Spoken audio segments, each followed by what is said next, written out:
Hey everybody, welcome back. Going to be doing a little bit of an unboxing and a review on this new Fast and Furious 10 pack from Hot Wheels. Now this is not a premium set, but it's also not really a mainline set. This is more akin to what I would say is the premium assortments that you see. Think the Volkswagen set, Corvette set, cost about $3 each at your local Walmart. And that's about what this costs right now. I've seen a lot of people that are confused about how to actually pick this set up. You can get it in stores, although it's not available in a lot of them yet. But as the making of this video, you can buy this at walmart.com. So I'll leave a link for that in the description. There also is going to be a carded set coming out here that has a few different cars other than what this 10 pack has. So be on the lookout for that as well. Go ahead and get started here. And guys, as we go through, if you see a car that you like, be sure to hit that like button. And let me know in the comments below which one is your favorite. Just go ahead and do that right now if you know.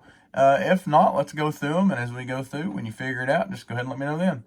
You will see here we have two exclusive cars, it says. I think we've had both of these. I know we've had the casting for both of these before. But I'm assuming it's just because of the deco or something that they're calling it exclusive. Off the bat, the box. I'm a sucker for box sets. You know that if you've followed me for any amount of time. And also, I had a 95 Mitsubishi Eclipse, so kind of loving this set. What can I say? I'm just going to go ahead and go in order that they have it here. Starting off with the 95 Mitsubishi Eclipse. Color looks nice. They did a good job with the wheels here. Of course, we have the carbon fiber hood. Not bad on the spoiler. I will say I'm a little bit used to seeing the premium version of this, so the headlights and the taillights definitely seem a little off for me. But nice detail on the casting here itself. Nice detail on the license plate. And that's one theme that you will hear me probably repeat through this whole set is there's a lot of nice details on most of these cars. I think this one kind of gets me a little bit. It just seems a little bit lazy on the taillights. I think they could have done something a little different there. Maybe even just a different color. And probably the headlights too. The headlights look just a little bit off. And I know they kind of do that on this quality or this tier of car, I'll call it. But compared to some of the other ones here, as you'll see as we go through, like I said, it kind of looks a little lazy. I wish they'd have done just a little something different with it. But overall, nice casting. Very glad to have it. Up next, we have the 87 Buick Regal GNX. Now this car, if you know anything about it, all you can do with it is all you can do. It's going to be black, and it is going to be what it is. But they did a really good execution of it here. Black on black. Nice choice on the wheels. And all the badging, the headlights, license plate, turn signals, everything looks really nice. They did a super good job here. A lot of detail on these tail lights and the badging on the back. Overall, just a super nice casting. If you like this car, this is, I think, pretty much a perfect example of it in diecast form right here. Nissan Skyline GTR R32. R32. Must be a pirate. Arr! Again, just a super clean casting. All the black vehicles on here, I think they did a really great job with not overselling it. They are simple and clean. All the details are there. Looks really good. Excellent wheel choice, I think, again, on this. Of course, the badging looks clean, detailed. Headlights look really nice here. And we have the iconic Skyline rear end. Also looks really good there. Badging and everything is on point. Super nice example of that car. And I do like the fact that I like these with some deco on them, but it just looks super clean like this. And I do realize these are cars that came from the movie, so, they're not going to take too much liberty with them other than maybe changing the wheels or something on this set. But, I can appreciate what they've done with them here. All right, let's see. We have the 70 Ford Escort here, 1600, I believe. And I've seen this car before. This one looks a little bit more glossy than the other one. So I don't know if they've just started a new thing with this or, if they purposefully did it just for this set. But it looks good. Just a little bit different looking. Nice choice of wheels here, the gold. Good job on the decals. A lot of details here too. You can see mine has a little bit of a casting area here. They had some slag. I'll probably try to fix that later, but I wanted to leave it in for the video. You know, just so you can see that sometimes that does happen. Easily fixable if you run into something like this. You can take a little something and pop that out and then bend that bumper up normally. But you see a lot of good detail here. Tail lights have the Escort badging. Nice deco. Front end looks good. Again, a lot of detail, really nice casting. I think the ice charger here is the next one. And this is probably one of the weaker cars in the set. I can appreciate why they put it in here. For some reason, to me anyway, it just seems like it doesn't really fit. I think there are a lot of other cars that they could have picked. But hey, you might think differently. You might be glad that it's in here. For what it is, I think they did good. Nice wheel choice. Of course, there's not a lot of details to be had on this car. It's more in the casting than on the tampos on this one. But again, I think they did a nice job. You know, just things like putting the rivets in the glass here, you know. That's a lot of detail that people don't think about, but it really makes a difference on the car. A little bit on the, what would that be, rocket booster. And you have some taillights here, so not bad. Not bad at all. Like I said, just kind of a odd fit with the rest of the cars here, but hey, it is part of the Fast and Furious franchise, and really, as far as the newer movie goes, this is the one you see in advertising a lot. So, you know, there you go. And the 20 Dodge Charger Hellcat. Again, just a nice black on black car. Excellent wheel choice. Not a lot of decoration on it, but what they did put on here is executed very well. Marker lamps, headlights, and taillights. All looks really good. Just a very menacing looking car, really. Thought they executed that very well. Oh, what do we have next? The iconic Nissan Skyline GTR R34.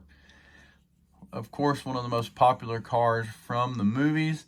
And they did a really good job with this casting. A lot of good details on the headlights, marker lamps. Of course, the casting itself is nice. And they've done several versions of this car over the years. And some of the first ones were nice, but once they started kind of getting into the second, third, fourth versions of this, I think they look a lot nicer as they've gone through. Really good detail there. Can't remember if that's supposed to be that way, where it's got a red and a white here or not. I don't remember seeing that before. I would think that's not a mistake, but it's kind of odd. And I just happened to notice that. But either way, all the deco on it looks good. Paint looks good. And again, great job with the details. Porsche 911 GTR RS. Looking good here. Color is on point. I think they did a good job with the wheel choice here for what it is. Headlights always look good on this casting. Of course, we have the Porsche badging here. Marker lamps. The deco looks clean.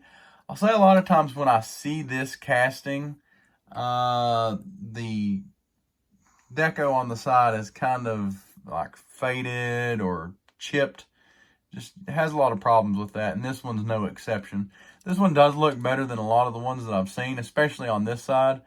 You can see this looks really clean here, but on the other side, this is more what I'm used to seeing, like you can rub it off almost. One other issue I have with this car is there's no taillights. I think they could have, took a little bit of time and at least painted something on here. The casting is what it is. But man, a tampo or something would have been really nice here, because the rear end of this car just looks bare. It looks funny. I don't know. Which is a shame, because, the rest of the car is executed really well. And it just makes the back look so, like, big and puffy. I don't know. It just looks odd to me. And they could have fixed it so easily. I think that's the thing with it, It'd be different if there wasn't any kind of deco on it anywhere. But you did such a nice job with the rest of it. Why not just go ahead and put some taillights on there? But I digress.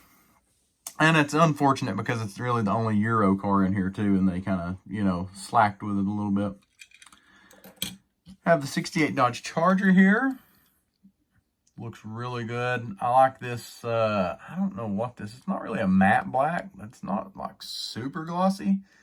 Really nice. Of course, the gold accents here really pops off. The wheels. Chrome bumper. You know, last night when I was looking at this, I'm like, man, I wish they'd have just put black interior in this too. And I kind of do. I think it would look better. But, you know, I'm not mad about it. It's not that big of a deal. The chrome interior. Overall, really nice casting. I mean, there's just not a lot to say about it. It's a nice car, big car. Kind of feels a little bit hefty here, actually. But, man, just simple and clean. Another one. And the last car we have here is the Nissan Silvia S15. Of course, another iconic car from the series. Did a good job with the wheel choice here. The paint looks really good on this one. I don't know what it is. It kind of sticks out. I think it's because we have so many other, you know, like black cars here. And the other blue cars are kind of brighter. So this darker tone, it just kind of sticks out on its own because it's the only one like it in the set. And they did a really good job with it. Good job with the tampos.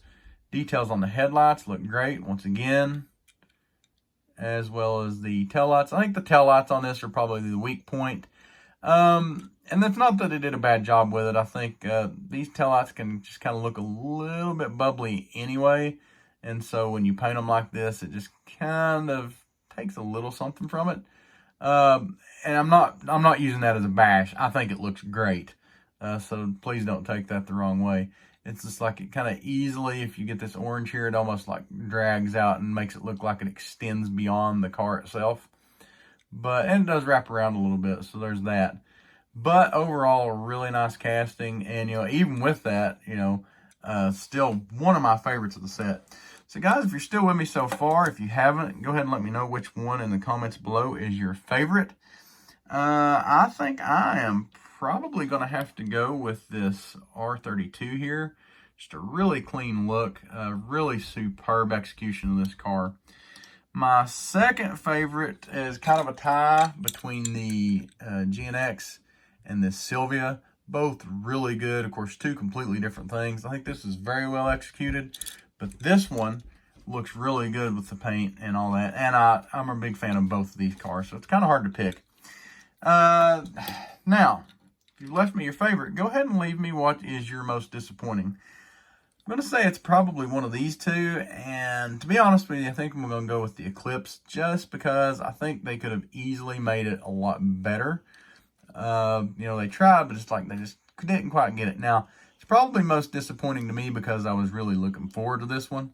But the Porsche here, you know, if you look at it from the front and the side, it looks really good. And it's just kind of when you start looking more toward the rear that it's an issue. So there's that. But, you know, if you're a Euro fan, if you were really looking forward to this car, then this may be the most disappointing for you. You know, or, you know, is there a car that you just don't think that belongs here? Would you rather have seen something else? Either way, guys, I appreciate y'all watching this far. Hope you enjoyed this video. If you'd like to see some more unboxing videos, I have several coming up of some different sets. So go ahead and hit that subscribe button so you don't miss out. Hope everybody's having a good weekend, and happy hunting, y'all.